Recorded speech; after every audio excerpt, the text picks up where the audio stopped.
Morning, hope you are well. My name is Penny Moises and I'm the founder of the Clean and Tidy Home Show, and I'm delighted to be joining you today for our tea break with the lovely Chris and Helen, who are going to be joining us soon. And today we're going to be talking all about our Kids Zone, which is a new feature for this year. We really want to make sure that you know that you can bring your children along, and there's going to be lots of fun activities for them to get involved in. So we're just finalising all the plans, dotting the I's and crossing the T's, but we're able to share some of the information with you today, and Helen and Chris are going to help me do that. So just while they join, I just want to apologise in advance because my dogs are very excitable today. So if you hear anything in the background, apologies. Hopefully they're not going to be too distracting. But would love to hear how you're all doing today. How has your week been so far? If you have any nice plans for the weekend. If you come to the show, are you planning to bring any children? Would you like to know more? Would love to hear how old they are, and any of the feedback you have on the different things that we discuss. So keep us posted. I've just seen that Chris has joined us, so hopefully he'll be requesting to go live any moment now, and then we can get started in some introductions. But really good to see so many of you joining today. Let me just pop that. Week is absolutely flying. For anyone who speaks to me daily, I tend to say that most days. Blink and some more time whizzes past. But here we go, there's Chris. Hi Chris, how are you doing? Yeah, good. How are you? Good, yes, very well, thank you. I was saying, can't believe it's Thursday already. I feel like this week is flying. Yeah, it's always going quick, isn't it? Yeah. Already finished it. Oh, but while we're waiting for Helen, why don't you introduce yourself to everyone who's watching? Yeah, of course. So, yeah, thanks everyone for watching. My name's Chris. I'm from Norwich and children's book author. So I've created two books for 2 to 8-year-olds. One on mental health and emotions, and the other on sustainability and climate change. Created all the illustrations myself as well. So just talking a bit more about that. Oh, we're so happy to join us. I don't know if there's a slight dodgy connection there, Chris. I don't know if you can just double check you're all online and everything. I could hear most of it. There were just a couple of jumps, but hopefully we'll be all right moving forwards. But while we're waiting for Helen, let's talk a bit about your books, because you mentioned mental health and sustainability, which are so important to us. But why is mental health so important to you, and what drove you to write the book about it in the first place? Yeah, so I think mental health, it's important in my opinion from my own experiences. So I created the book off the back of going to therapy and kind of realised I didn't really taught much about mental health and emotional intelligence and things like that. So that kind of, I felt like I had to create some resources to open, and from my own experience, I feel it's important that other people don't go through the same things that many other people have done, because we didn't understand when we were growing up ourselves about the importance of mental health. I think it's a vital message for everyone, children and adults. And I think if we can equip children to deal with it at a young age, then they're going to have tools when they're older, and when they do feel, or if they do feel depression and anxiety, they're able to kind of tackle those issues themselves head on. I think the key area that we all need to work together on, and kind of talking to each other and helping each other out with our own mental health issues.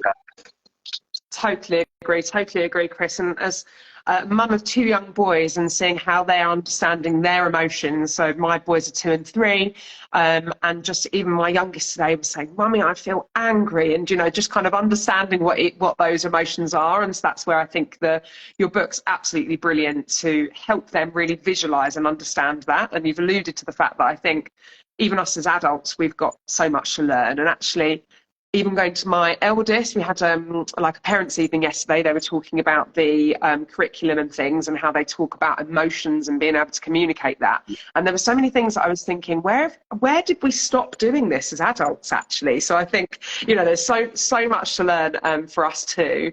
I've seen that Helen is joined, or has joined, so should be requesting to go live with us shortly. But again, while we're just waiting for her, do you want to talk to us a little bit more about your sustainability book? Because I certainly know, for me, I can find sustainability super overwhelming, knowing where to start. And that's where I think where it's ever more important now, just to be able to guide our children, and ultimately something, you know, we want to create a better world for them too, I think is really important. But yeah, I'm sure again us adults can learn some more. But tell us more about that book. Yeah, so it's a similar style to the emotions book. I think it's a bit of crossover. I'm not really saying, like, with the overwhelm of and the challenge that climate change produces. We're seeing a lot of talk about climate anxiety, and this book aims to address that. I think through empowerment, we can tackle our own climate anxiety and take action. I feel like we can get a bit paranoid with what we want to do if we're quite anxious about what's going on around us. So again, it's about instilling the confidence in the generation. So when they're old enough to about it, they're already getting active with certain areas to help our planet. So yeah, I don't want to do it in a way which isn't scary. I've used like gender, because I know there's quite a frightening subject. So I'm trying to kind of simplify that and make it a fun way for children to get involved with just little activities at home, and taking little steps to help our planet. Absolutely love that. You're breaking up at the end there, but honestly, I think what's brilliant about the book, and we're going to talk about sort of colouring books, and I've got Helen who will introduce in a moment, but I think there's some really lovely, simple takeaways from it, and really easy to understand, and makes it fun. So really can't wait for you to share that. So what I'd love to do now is to ask Helen, who's just joined us, to introduce herself, and we'll explain a bit more about how Helen's involved and what Chris will be up to. So Helen, introduce yourself. Hello everybody, it's lovely to be here, and thanks very much, Penny, and nice to see you, Chris, as well. So I'm Helen Neal, and I run Kiddie Charts, which is it's basically a website for teachers, parents, anybody that is at their wits' end, maybe, with trying to find things for the kids to do. So hopefully that's a few people. It's not just about being at your wits' end, though. It's also about having fun with the kids, spending time with them, and really just supporting your children, really. That's what it's all about. And it was set up 10 years ago, and I'm a counsellor, actually. So one of the key focuses for the site is improving and supporting kids' mental health with the activities that we do. And we have a free kids book club that does that, and Chris is heavily involved with that, and hopefully we're going to be chatting about that a bit more at the show as well. Yeah, absolutely. Thank you so much, Helen. I think your book club concept is absolutely brilliant, but how you can take those activities from the books, and there's so much more involved, and to really share that message. And that's certainly what we're going to be hoping to achieve at the Kids Zone at the show. So Chris is going to be doing some amazing readings, and then Helen supporting with some other activities to really bring that book to life, and as I say, really convey the message. So I know that we're speaking to a few other authors as well, but we're super excited to introduce Chris and his super important messages. So what else can we expect, Helen? Can you kind of talk us through some of the other activities and examples of things that you do and things that you can access via your site? Of course. Actually, this is quite timely. We're about to release our latest book within the book club, and it's all about empathy, and I'm sure that people understand how important it is to be empathetic to others, because that helps us to understand kindness. It helps us to understand how other people feel, and that in itself is a really, really important part of sort of teaching kids about their own feelings as well. So, you know, putting yourself in somebody else's shoes is such a massive thing. So you can help understand that a child feels lonely. What does that feel like? How does it feel to be lonely? How does it feel if no one goes and talks to you in the playground? That kind of thing. Yeah. And this particular book has lots of activities and ideas around building empathy, why it's important, because being empathetic is also something that can help your child with their own resilience, which is absolutely critical. And we've got other activities on the site that do build resilience, and just being able to name feelings. You know, when you have a feeling, like Chris has said, actually, when in his book, That's Okay, when you have a feeling, to know what it is can feel quite empowering. We do have activities around naming feelings too, so that when a child feels sad or disappointed, or when a child feels happy or excited, they know what it is that they're feeling, and that's really, really good. Yeah, and I think that's certainly with me and how I organise my life. Like, if I better understand how my children are feeling and they're able to convey that, then that helps. You know, as an example, this morning my son really wanted to decide what pants he wanted to wear, which he hadn't. You know, that hasn't been a general thing. I just choose a pair for him, but this morning it was a really important issue. So for him to be able to convey that, and for us to be able to have a conversation about that before we then rush out the door to nursery, was really important. So I think so many of these things evolve around our home and lifestyle as well, and ultimately make us all happier, right? Absolutely. And actually, it's really important, isn't it? That to him is a really big thing, which pants to wear. When you're 5, that's really, or which cup you use, or whatever it is. But actually, if we teach our children that it's okay to talk about those feelings, about the little things in inverted commas when they're small, when they're teenagers, and my kids are teenagers, 15 and 16 and 17, you've got my own child's age there. They'll be more open to talking to us about some of the more complex things that maybe they hit when they're an adult. And so actually not knowing which pair of pants to wear becomes actually quite a simple thing. When you're 17, it gets more complex. I can imagine.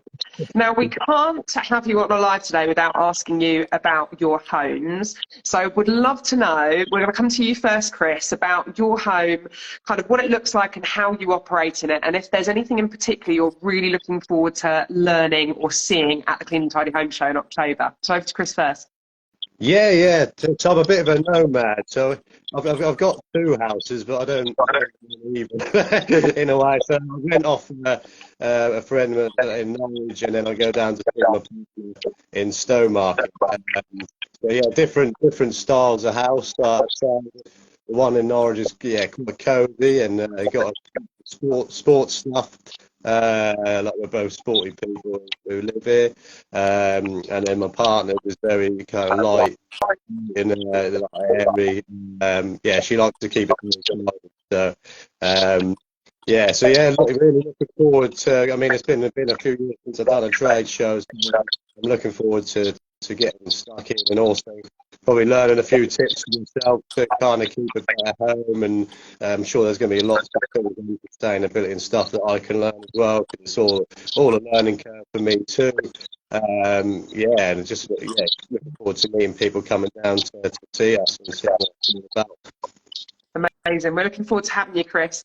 Over to you then, Helen. Tell us a bit about your home and if there's anything in particular you're looking forward to. So I'm neurodivergent, and I probably have ADHD. So my home is it's messier than I would like it to be. Let's put it that way. When the kids were small, it was okay because I could blame it on them. Most of the time they're in their rooms, so I can blame their rooms on them. But the rest of the house, I'm afraid, it's not possible for me to continue to do that. So what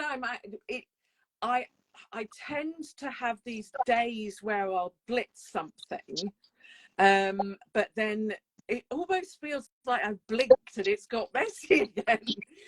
So what I'm actually kind of looking for at the Clean and Tidy Show is really tips on trying to keep on top of that type of thing. It's you know, trying to, and I do try and tidy as I go along, and I know that's a really great principle to have when you're making and baking things, but when the baking excitement takes over, sometimes it's not possible to do that.